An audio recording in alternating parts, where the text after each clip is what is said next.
আসসালামু আলাইকুম দর্শক, আমন্ত্রণ জানাচ্ছি চ্যানেল আই সংবাদে। পুরো সংবাদ জুড়ে আপনাদের সাথে আছি আমি মৃত্তিকা মোস্তফা। বিস্তারিত সংবাদের শুরুতেই জানিয়ে দিচ্ছি ফ্রেশ আটা ময়দা সুজি সংবাদ শিরোনামগুলো। গাজামুখী ত্রাণবাহী নৌবহর ফ্লোটিরার ১৩ জাহাজে ইসরায়েলের হামলা, গ্রেটা থুনবার্গ সহ ২০০-র বেশি আটকের পরও এগিয়ে যাচ্ছে অন্য জাহাজগুলো। সনাতন ধর্মাবলম্বীদের শারদীয় দুর্গাপূজার বিজয়া দশমী আজ, মণ্ডপে মণ্ডপে দেবী বিদায়ের প্রস্তুতিতে ভক্ত পূজারীরা।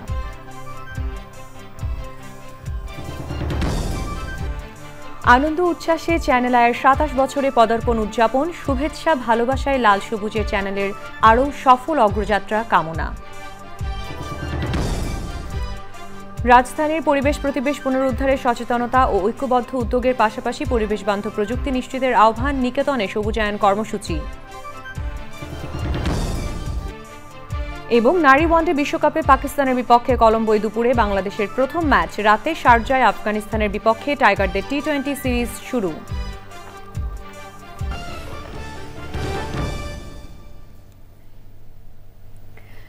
দর্শক, সংবাদ শিরোনামগুলো জানাচ্ছিলাম। এখনকার সংবাদ আয়োজন একই সঙ্গে চ্যানেল আয়ের ইউটিউব চ্যানেল এবং চ্যানেল আয়ের ওটিটি প্ল্যাটফর্ম আই স্ক্রিনে লাইভ স্ট্রিম হচ্ছে। যাচ্ছে বিস্তারিত সংবাদে। যুদ্ধ বিধ্বস্ত গাজার ফিলিস্তিনিদের জন্য খাদ্য ও ঔষধবাহী জাহাজ বহর গ্লোবাল সুমুদ ফ্লোটিরার ১৩টি নৌযানে হামলা চালিয়েছে ইসরায়েলের নৌবাহিনী। সুইডিশ অধিকার কর্মী গ্রেটা থুনবার্গ সহ ৩৭ দেশের ২০০-রও বেশি অধিকার কর্মীকে আটক করে ইসরায়েলের আশদাত বন্দরে নেওয়া হয়েছে। এই ঘটনায় বিশ্বজুড়ে তীব্র প্রতিক্রিয়া দেখা দিয়েছে। বহরে আছেন বাংলাদেশের প্রখ্যাত আলোকচিত্রী ও মানবাধিকার কর্মী শহীদুল আলম। সুদীপ্তা মাহমুদের রিপোর্ট।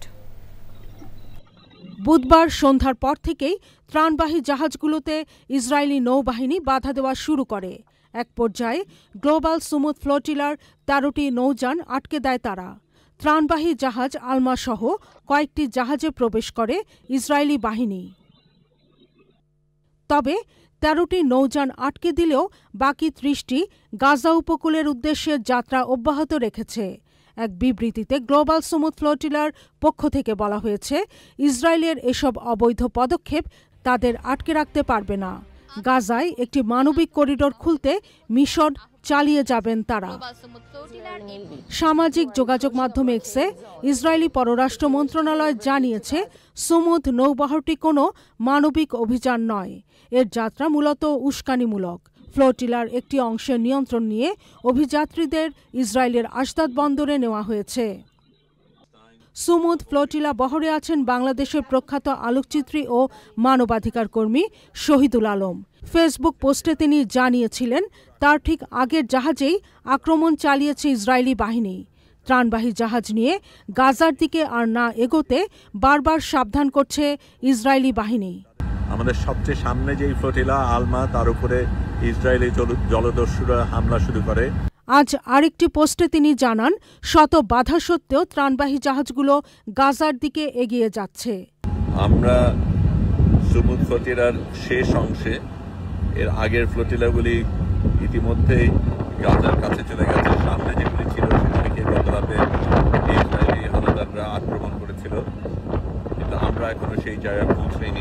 এ ঘটনায় ইতালি, আর্জেন্টিনা, মেক্সিকো সহ বিভিন্ন দেশে বিক্ষোভ করেছেন মানবাধিকার কর্মী সহ হাজারো মানুষ। Sudipta Mahmud, channel I.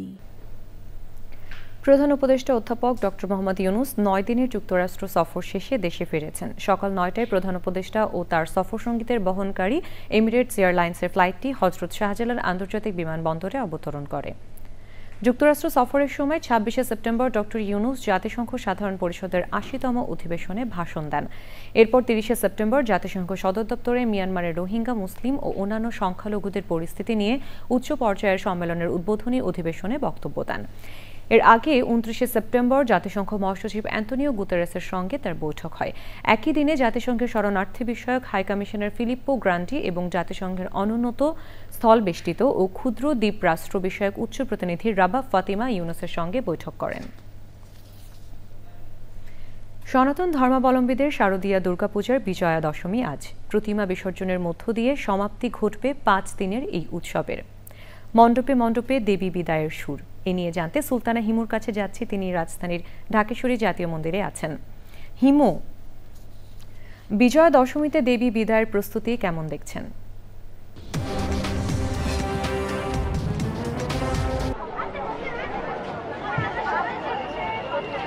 বিজয়া দশমীর প্রস্তুতি এরই মধ্যে শুরু হয়ে গিয়েছে। সকাল থেকে অনুষ্ঠিত হয়েছে বিজয়া দশমীর পূজা অর্চনা। এই মুহূর্তে ঢাকেশ্বরী মন্দিরে চলছে বিজয় শোভাযাত্রার যে মিছিল দেবী বিসর্জনের, সেটির প্রস্তুতি। যদিও কেন্দ্রীয় পূজা মণ্ডপ হিসেবে এবং ঢাকেশ্বরী যেহেতু জাতীয় মন্দির, এখানে এই দুর্গা প্রতিমা আসলে বিসর্জন দেওয়া হয় না। দুর্গা প্রতিমার প্রতিরূপ হিসেবে আসলে ঘট বিসর্জন দেওয়া হয়। তো সকাল থেকে এরই মধ্যে সকল আচার সম্পন্ন হয়েছে এবং দেবী বিদায়কে কেন্দ্র করে ভক্তরা কিন্তু এরই মধ্যে দেবী বরণ এবং সিঁদুর খেলাও খেলেছেন। সব কিছু মিলিয়ে দেবী ভক্তদের কাছে আমরা জানতে পেরেছি যে তারা এই 5 দিন অনেক আনন্দ এবং উচ্ছ্বাস নিয়ে এবং নিরাপত্তার সহিত এই পূজা উদযাপন করতে পেরেছেন বলে আমাদেরকে জানিয়েছেন। এবং জানিয়ে রাখতে চাই, এবছর সারা দেশে 33,000-এর বেশি পূজা মণ্ডপে কিন্তু এই দুর্গাপূজা অনুষ্ঠিত হলো এবং এখন চলছে বিজয় শোভাযাত্রার বিজয়া দশমীতে দেবী বিসর্জনের পালা। বিকাল 3টায় এখান থেকে বিজয়া দশমীর যে শোভাযাত্রা রয়েছে দেবী বিসর্জনের যে মিছিল, সেটি বের হবে এবং রাজধানীর সকল মন্দির এবং মণ্ডপ থেকে কিন্তু সকলেই এই দেবী বিসর্জনের যে প্রতিমা বিসর্জন যে করবে সেটি রাজধানীর ওয়াইজ ঘাটে যাবে, সেখানেই কিন্তু দেবী বিসর্জন করা হবে। তো আপনারা দেখতে পাচ্ছেন আমার পেছনে ঠিক ভক্তদের সমাগম এবং ঢল, সব কিছু মিলে এবার দুর্গাপূজা বেশ উচ্ছ্বাস নিয়েই দেবী ভক্তরা কাটিয়েছেন এবং তারা প্রত্যাশা করেন যে আগামী বছরও তারা এভাবেই যেন দুর্গাপূজা উদযাপন পারবেন, সেই উদ্যোগই কিন্তু সরকার নেবে এবং এভাবেই তারা আনন্দ উচ্ছ্বাস নিয়ে দুর্গাপূজা উদযাপন করতে পারবে। ধন্যবাদ আপনাকে। দুর্গাপূজার সার্বিক নিরাপত্তায় পুলিশ ও র্যাবের পাশাপাশি দায়িত্ব পালন করছে সেনাবাহিনী। রাজধানী মিরপুরের পল্লবীতে ঝিলপাড়, বাউনিয়াবাদ সহ বিভিন্ন মণ্ডপ পরিদর্শন করে দেখা যায় সনাতন ধর্মাবলম্বীরা বিজয়া দশমী উপলক্ষে নানা আয়োজনে ব্যস্ত। মণ্ডপের দায়িত্বরতরা বলেন, এবার নিরাপত্তা নিয়ে তাদের মাঝে কোনো শঙ্কা ছিল না। নিরাপত্তা বিঘ্নিত হবার মতো কোনো ঘটনাও ঘটেনি।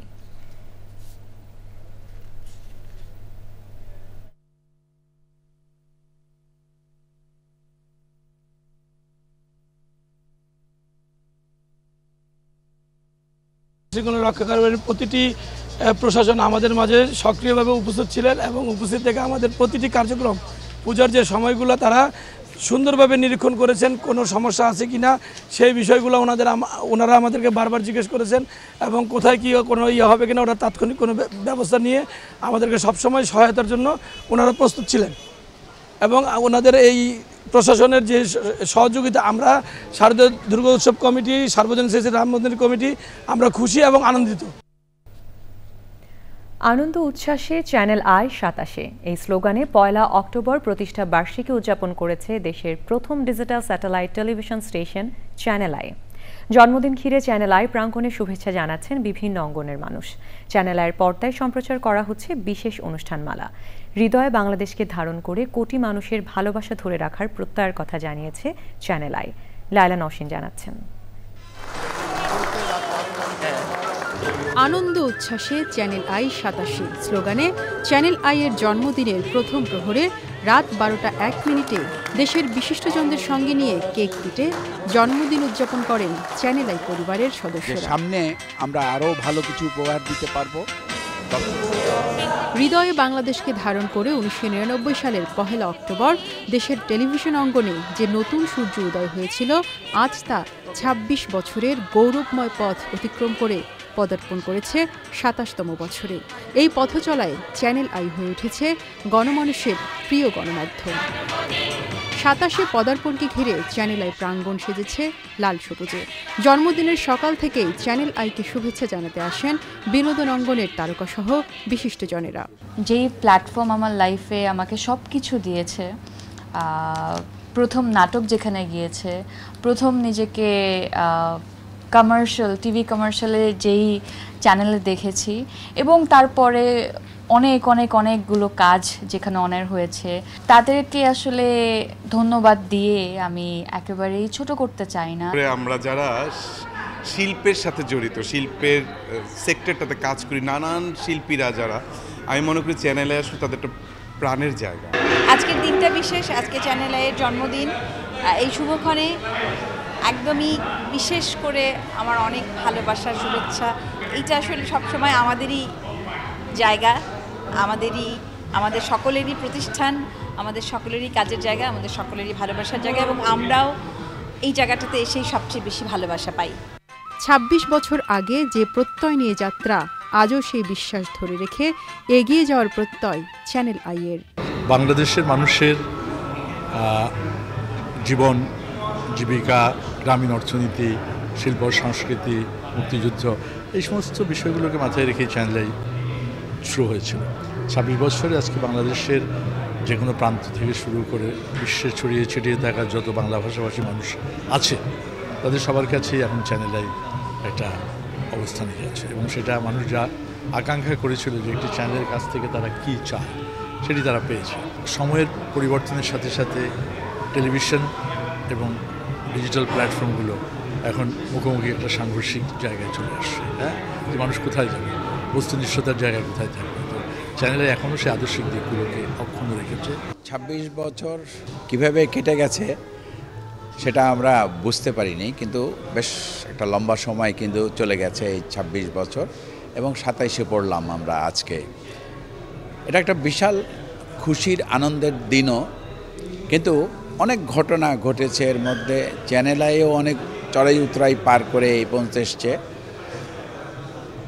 একটা জিনিস সবসময় আমাদের সবার মাঝেই ছিল যে এই চ্যানেল যেন দেশের কথা বলে, মাটির কথা বলে, মানুষের কথা বলে, পরিবেশের কথা বলে, প্রকৃতির কথা বলে। আমরা আনন্দ উচ্ছ্বাসে আজ ২৭-এ পা দিলাম। এটা ছিল আমাদের একটা স্বপ্নের সফলতা। এখানে চ্যানেল আইতেই এই মুহূর্তে যে পরিমাণ অনুষ্ঠান প্রচারিত হচ্ছে তা দেশ ছাড়িয়ে প্রবাসের মাটিতেও ২ কোটি বাঙালির মন জয় করে আছে। আমরা আশা করব আগামী দিনগুলোতেও চ্যানেল আই এরকমভাবেই এগিয়ে যাবে, দর্শকপ্রিয়তার শীর্ষে থাকবে, আর আমাদের সেই শুভকামনাগুলো সকল দর্শকের জন্যই রইল। কোটি মানুষের ভালোবাসায় সিক্ত চ্যানেল আইয়ের জন্মদিনে দর্শকদের জন্য দিনব্যাপী পর্দা জুড়ে নানা আয়োজন। লাইলা নওশিন, চ্যানেল আই, ঢাকা। অপরিকল্পিত নগরায়নের বিপরীতে দখল দূষণে ধুঁকতে থাকা রাজধানীর পরিবেশ প্রতিবেশ পুনরুদ্ধারে সার্বিক সচেতনতা ও ঐক্যবদ্ধ উদ্যোগের গুরুত্বারোপ করেছেন প্রকৃতিবন্ধু বীর মুকিত মজুমদার বাবু। রাজধানী নিকেতনের সবুজায়ন কর্মসূচিতে যোগ দিয়ে পরিবেশ বান্ধব প্রযুক্তি নিশ্চিতের আহ্বান বিশিষ্টজনদের। মোশাহিদ রনির রিপোর্ট।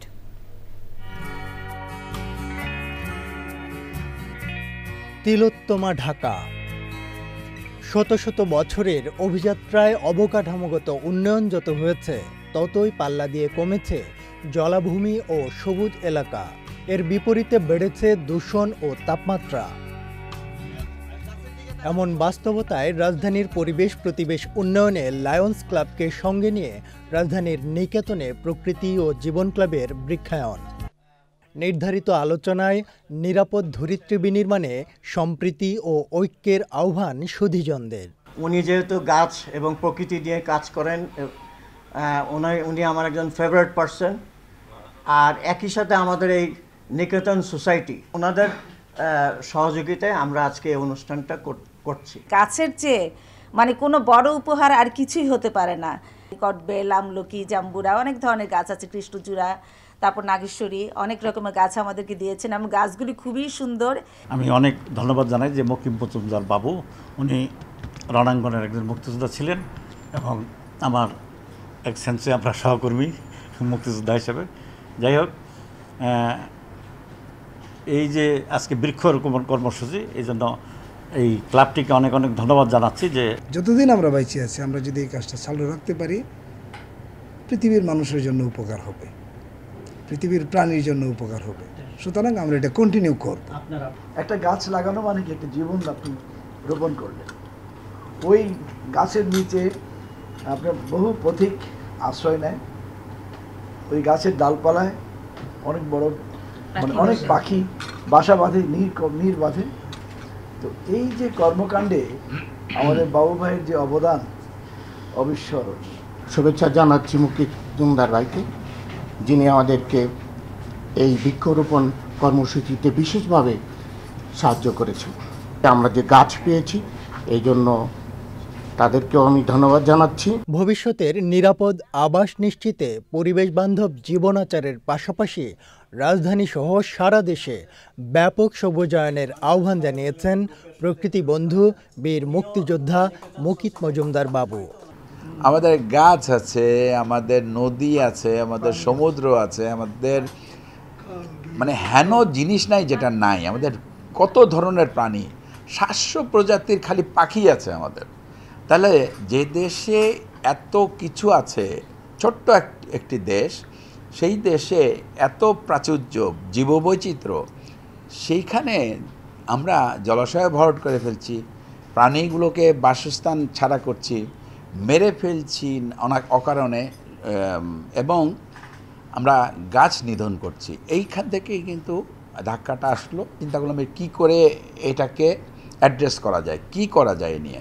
আমি যখন কাজ শুরু করি, আমি কারো কাছ থেকে কিন্তু রিয়েল পিকচার পাচ্ছিলাম না যে আমাদের প্রাণীদের কি অবস্থা, আমাদের গাছপালার কি অবস্থা, কিংবা কেউ আমাকে কিন্তু সেইভাবে ইনফরমেশন দিতে পারছিল না। আমাদের দেশে যে ভোদর আছে, ওটার এইটার উপরে প্রথম প্রোগ্রাম করলো, যেটা হারিয়ে যাচ্ছে কিন্তু অলমোস্ট। আর আমার মনে হয় কয়েক বছরের মধ্যে আর আমরা ভোদর দেখব না বাংলাদেশে। আজকে বায়ু দূষণ, মাটি দূষণ, শব্দ দূষণ, জল দূষণ, সব দূষণে জর্জরিত করে দিচ্ছি আমরা এই মানুষ। আমরা এই বাংলাদেশে কিন্তু আমরা সবচেয়ে বেশি আমি বলবো দূষণ করি অজ্ঞতার কারণে। আমরা যত বেশি আমরা আলোচনা করব, যত বেশি আমরা এ নিয়ে কথা বলবো, ততই কিন্তু আমরা এর থেকে উপকৃত হব এবং আমাদের এই দেশ, আমরা আমাদের সবার একটা অবস্থান, যেটা বলি যাই করি না কেন, একটা শেষ কথা হচ্ছে আমাদের রেসপন্সিবিলিটি আছে। আমাদের দেশ আমাদেরই ভালো রাখতে হবে। আমাদের যেই এলাকায় থাকি আমরা, সেই এলাকা ভালো থাকলে, সেই আশেপাশে এলাকা ভালো থাকলে দেশটাও ভালো থাকবে, আমরাও ভালো থাকব এবং আমাদের ভবিষ্যৎ প্রজন্মও ভালো থাকবে। তথ্য বলছে 1992 সালে রাজধানীতে 47% সবুজ থাকলেও অপরিকল্পিত নগরায়ন ও অনিয়ন্ত্রিত প্রকৃতি ধ্বংসে সবুজ ভূমি এখন মাত্র 7%। Moshahid Roni, Channel I, Dhaka. বাংলার কৃষি সংস্কৃতি এখন দেশের মাঠ ছাড়িয়ে পৌঁছে গেছে বিশ্বের নানা প্রান্তে। প্রবাসী বাঙালিরা নিজেদের আঙ্গিনায় শেকড়ের টান জাগিয়ে তুলতে চর্চা করছেন কৃষির। এমনই এক অনন্য আঙ্গিনা কৃষির দৃষ্টান্ত গড়েছেন আমেরিকার নিউ ইয়র্কের কুইন্স ভিলেজে বসবাসরত রাশেদুল আলম ও তানজিনা শারমিন দম্পতি। বিস্তারিত জানাচ্ছেন শাইখ সিরাজ। রাশেদুল আলম ও তানজিনা শারমিন দম্পতি আমেরিকার নিউ ইয়র্কের কুইন্স ভিলেজে গত 6 বছর যাবৎ এই আঙিনার ফল ফসল চাষ করে আসছেন। বিদেশে বসেও দেশি ফল ফসলের টাটকা স্বাদ দিতে তারা এই চর্চা শুরু করেন 2020 সালে। গাছের প্রতি অনেক টান ছিল, সবসময় খুঁজতাম যে কোথায় একটা জায়গা, একটা ছোট্ট একটা জায়গা নিতে পারবো যেখানে আমি কাজের ফাঁকে অথবা যখন আমরা সময় পাই স্যাটারডে সানডেতে এই গাছ নিয়ে কিছু করতে পারি। তো সেই থেকেই আমাদের এই বাগানটা শুরু। প্রবাসের হাজারো ব্যস্ততার মাঝেও প্রতিদিন সময় দেন এই আঙিনায়। এখানে উৎপাদিত ফল ফসল পৌঁছে দেন ভিনদেশীদের মাঝেও। আমার পুরো সামারে আমার কোনো সবজি কিনতে হয় না, এবং আমার যে উদ্বৃত্ত সবজি থাকে সেটা আমি ফুললি ফ্রোজেন করি। আর আমার টোটাল সবজির প্রায় 30% বা 40% মতো মানে ডিস্ট্রিবিউশন হয়, মানে গিফট হিসেবে বন্ধু, ফ্রেন্ড, নেইবারদের ভিতরে বিতরণ করি। এই যে ভিনদেশী নেইবার, এদের সাথে কি আপনার কোনো সময় এই ফসল বিনিময় আপনার গাছের লাউটা থেকে একটু উপহার হিসেবে দিলেন, এমন ঘটনা ঘটে না? আমার লেফট এবং রাইট সাইড দুজনেই এরা খুবই মানে আমি লাকি যে ভালো নেইবার পেয়েছি। টমেটো যেমন, তারপরে এগ প্ল্যান্ট, বিন আদান প্রদান হয় এবং তারা খুব ভালো বলে আর কি। বাংলাদেশে ফল ফসল, কৃষি ও কৃষ্টির এই আলো ছড়িয়ে যাক পৃথিবীর সব প্রান্তে। সমৃদ্ধ হোক আমাদের কৃষির কূটনীতি। শাইখ সিরাজ, চ্যানেল আই। এই নিয়ে বিস্তারিত প্রতিবেদন দেখবেন আজ বেলা 3টা 5 মিনিটে হৃদয় মাটি ও মানুষের ডাক অনুষ্ঠানে।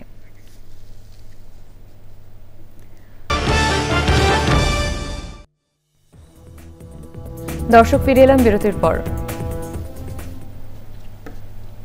এবং প্রথমে নিটল টাটা কৃষি সংবাদ।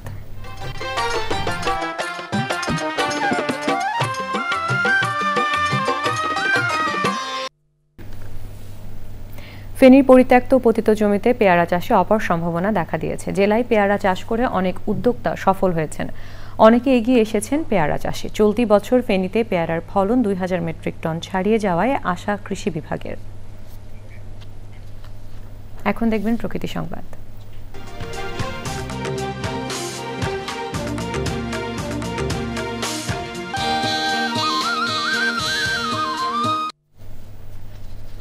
প্রভাবশালী চক্রের দখল দূষণে অস্তিত্ব সংকটে একসময়ের প্রবাহমান কীর্তিনাশার শাখা নদী জরিপ জালিয়াতিতে উৎসমুখ বন্ধ করার পাশাপাশি বেপরোয়া ভরাটে 12 কিলোমিটার দীর্ঘ নদীটি এখন মৃতপ্রায়। ফলে নাব্যতা হারিয়ে হুমকিতে জীববৈচিত্র্য ও বাস্তুতন্ত্র। এমন বাস্তবতায় সিএস জরিপের মাধ্যমে সীমানা নির্ধারণ ও নদী পুনরুদ্ধারের দাবি স্থানীয়দের। সবশেষে ফ্রেশ আটা ময়দা সুজি সংবাদ শিরোনামগুলো জানিয়ে দিচ্ছি আরও একবার। গাজামুখী ত্রাণবাহী নৌবহর ফ্লোটিডার 13 জাহাজে ইসরায়েলের হামলা। গ্রেটা থুনবার্গ সহ 200-রও বেশি আটকের পরও এগিয়ে যাচ্ছে অন্য জাহাজগুলো। সনাতন ধর্মাবলম্বীদের শারদীয় দুর্গাপূজার বিজয়া দশমী আজ। মণ্ডপে মণ্ডপে দেবী বিদায়ের প্রস্তুতিতে ভক্ত পূজারীরা।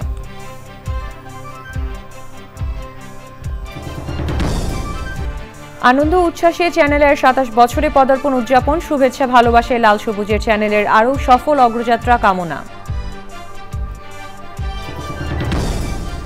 রাজধানীর পরিবেশ প্রতিবেশ পুনরুদ্ধারে সচেতনতা ও ঐক্যবদ্ধ উদ্যোগের পাশাপাশি পরিবেশ বান্ধব প্রযুক্তি নিশ্চিতের আহ্বান। নিকেতনের সবুজায়ন কর্মসূচি। এবং নারী ওয়ানডে বিশ্বকাপে পাকিস্তানের বিপক্ষে কলম্বোয় দুপুরে বাংলাদেশের প্রথম ম্যাচ। রাতে শারজায় আফগানিস্তানের বিপক্ষে টাইগারদের টি-20 সিরিজ শুরু।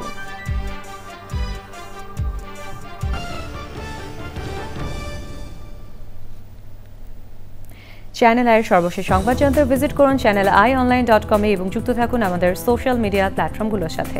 দর্শক, এই ছিল এখনকার সংবাদ। সবাইকে সাথে থাকার জন্য ধন্যবাদ।